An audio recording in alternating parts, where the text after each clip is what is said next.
क्या आपको भी आंखों के नीचे हल्के हैं? इस वीडियो में मैं आपको बताऊंगा कि एक हफ्ते के अंदर अंदर आप शाइनी और आंखों के नीचे जो हल्के पाए जाते हैं उसको कैसे खत्म कर सकते हैं। तो एक घरेलू नुस्खा जो हर कोई घर में कर सकता है। इसमें आपने सबसे पहले नंबर 1 पे जो 1 चम्मच दूध है वो लेना है। दूसरे नंबर पे चौथाई हिस्सा चम्मच का आपने हल्दी लेना है।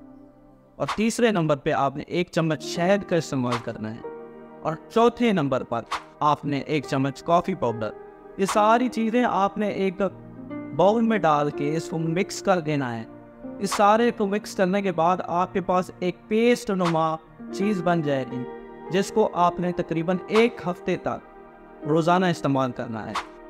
और इसको जब आप अप्लाई कर लोगे, अपने आंखों के नीचे लगा लोगे, तो इसको आपने 15 से 20 मिनट के लिए छोड़ देना है और अपनी आंखें बंद रखनी है।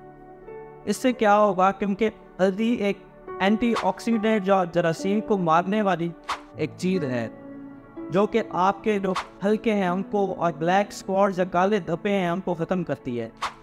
और इससे जो आपके रोज़मर्रा के जरासीम हैं जो आपके मुंह पे आ जाते हैं उनको सारों को ख़त्म कर देगी। और आपका जो आंखों के नीचे हल्के हैं, जो ब्लैक स्पॉट्स हैं, काले धब्बे पाए जाते हैं, वो सारे ख़त्म हो जाएंगे। और 1 हफ्ते के अंदर अंदर आपको इसका रिज़ल्ट मिलेगा। अगर आपको ये वीडियो पसंद आए तो आपने कमेंट करना है, लाइक करना है, सब्सक्राइब करना है और बेल आइकन दबाना है।